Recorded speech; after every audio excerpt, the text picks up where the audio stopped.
Hey, dispatch worker. Why did you go home before me? You have no manners even though you're a dispatch worker? Just because it's your first day here doesn't mean you can be lax. Reply to my text, dispatch worker. Good evening, Mr. Cobb. My name isn't dispatch worker, it's Jack Morrow. Who cares about that? I'm asking why you went home earlier than me. Are you underestimating us or something? Do you even have a will to work? Listen up. If you're going to work under me, then I'm going to have to be strict on you. Even if you are just a lowly dispatch worker. I'm not going to let you not take your work seriously. If I may, I think it can't be helped if a dispatch worker goes home earlier than the full-time employees. What? Do you think this job is a game or something? I intend to do my work properly, and I think I worked hard enough today as well. Then why did you disobey me and go home early? I told you not to go home before your superiors, but you didn't follow my orders. Besides, who said a dispatch worker like you could even have an opinion? It's not my opinion. I'm just talking about my terms of employment. Huh? Your terms of employment? There needs to be a regular employee with me while I'm doing work. Making part-time workers or dispatch workers do stuff on their own is banned. The only people who can lock the doors of the factories and the offices in this branch office are the full-time employees who have keys. The only 3 people left were me, you, and the part-time worker, Miss Knox, so if you were to go home, then me and Miss Knox would have to go home as well, right? But if you do that, then there's going to be unfinished work.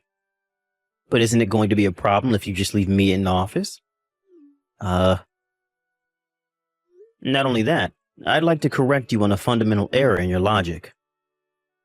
What is it? In the first place, I wasn't assigned to work in the factory. I was assigned to work in the office. What? Really? Yes, I was temporarily dispatched since the office was suddenly extremely low on staff because of people suddenly going on parental leave or having to be hospitalized. It was decided from the start that I would only be working here for 3 months until the employees return. Seriously? By the way, the only reason I did a bit of work in the factory today was because our managers thought that it would help with my work if I got to know how things were in the factories. I'm going to be doing desk work at the office from tomorrow. So you're not the one who's going to give me orders. The supervisor in the office is.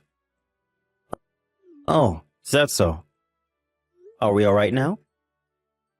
Oh, yeah, you can go now. Well then, goodbye. Huh, so you weren't one of my subordinates. How misleading. Hey, dispatch worker. My name is Jack, Mr. Cobb. It seems your dispatch period ends today, huh? Yes, thank you for having me. I mean, I guess it's only obvious for an impolite person who doesn't listen to what others say like you to be fired. What is it? There's no use trying to flatter me now, it's too late. I told you on my first day of work, right? It was decided that my dispatch period would be for 3 months from the start. There was no plan of extending the period either, so it's not that I'm being fired. Oh, is that so? Again, thank you for having me. Goodbye. Wait, I thought that I had seen you somewhere before, but to think, you're Jack, right? The dispatch worker who was fired after 3 months 5 years ago? That reminds me. They were saying that several dispatch workers will be joining the factory workforce today. I see. This means that this time for sure you've been dispatched as one of my subordinates. Hold on, you're still living on that low salary of a dispatch worker after even 5 years? It seemed that you were quite the useless worker. It looks like it's almost time for the morning assembly. I heard that some high-ranking person from a new department at the company headquarters is going to be visiting today. I'm going to show the people in the main company how competent I am, and at the same time show you how things are going to be around here as your boss. Why did you punch me as soon as the morning assembly started? It's only natural that useless low-ranking employees like you get punched. Work your ass off today as well. It seems you still don't understand the position you're in. Huh? Why don't you think about this carefully? No matter what the reason is, punching someone will cause a huge commotion. Don't you think that under regular circumstances, you would have been subdued on the spot? No one stopped me because everyone knows that my style of education is flawless and correct. No, the reason no one stopped you even though you punched me is because I had told everyone prior not to lay their hands on you until I say so. What? I saw the text you sent me before this morning assembly.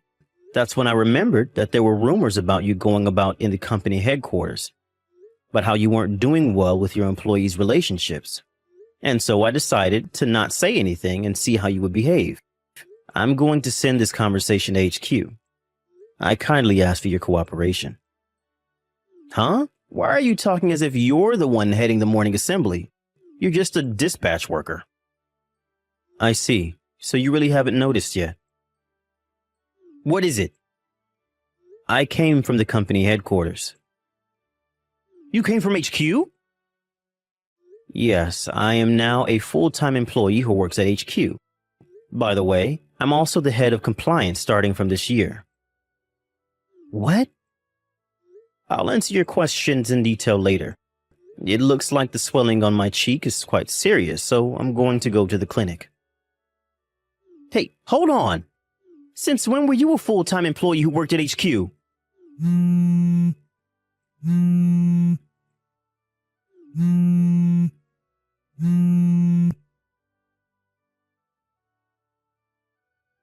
Hey, you should be home by now, right?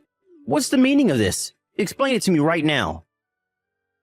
It means that you're banned from coming to work. Yes, it was really tough for me after that, you know. Immediately after I finished texting you, I was called by the head of this branch office and told not to come to work anymore. All I did was try to teach you your place as a lowly, useless dispatch worker. Why are you now the head of a new department at HQ? It's only been 5 years. When did all this happen? Well, it happened 5 years ago. While I was working here as a dispatch worker for 3 months, I noticed that the work done on computers in this branch office is quite inefficient. So I did as much as I could as a dispatch worker to optimize the speed of work.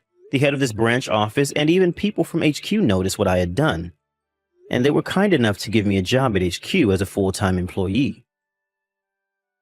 But even still, how were you able to become a department head in only 5 years? As regards to that, I'm not the only one. 2 years ago, I was invited to be one of the founding members of the new department, and the head of this new department was an employee aged 34. Huh? The head was the same age as me? It might look like he was promoted to a high position at an extremely young age when you compare it to the rest of the company. But the average age of this new department was 28. Considering this, I think you'll find it more believable that I was eventually chosen to become the head at the age of 30. Seriously? Well, there's really no point in me talking about my job, so I'll stop talking about this topic. What I wanted to talk about is how you suddenly punched me, who came from HQ to see how things were going here during today's morning assembly. I didn't know. I heard that new dispatch workers will be joining the factory workforce today, and that's when I saw you, so I assumed that you were here as a dispatch worker again. But I heard that the new dispatch workers would be coming tomorrow. What? It seems you didn't know the company's schedule, but that's not the point. No matter who the other person is, and no matter what your positions are, punching someone in the face is most of the time frowned upon. I just had a little misunderstanding. Don't you think we need to take that into consideration? Even if I were a dispatch worker, punching me in the face would have been a serious offense. It's not as if you were protecting yourself as well. You obviously just suddenly punched me. That's the reason you're being punished. Come on, I'm begging you. I'm about to get married. You're getting married? I plan on proposing to her soon, and my girlfriend is waiting for me to propose to her as well. You got a girlfriend? You know her as well, right? It's Miss Knox, the part-time worker from the office. What? Ms. Knox? I was suddenly told not to come to work, so... if I may, I want to find happiness with her. But Ms. Knox is the wife of the factory head's son, didn't you know?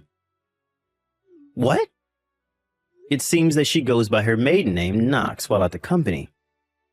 You're lying. Her husband is an employee at HQ, so I know him.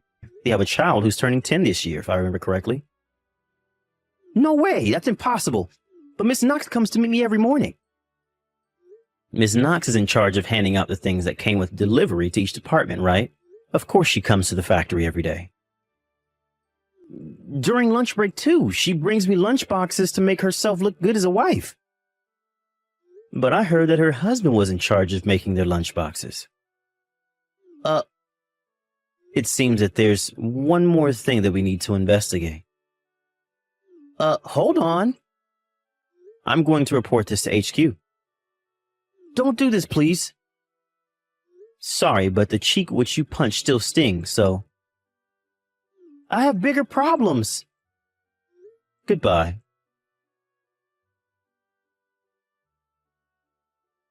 I'm impressed someone like him was able to become the manager.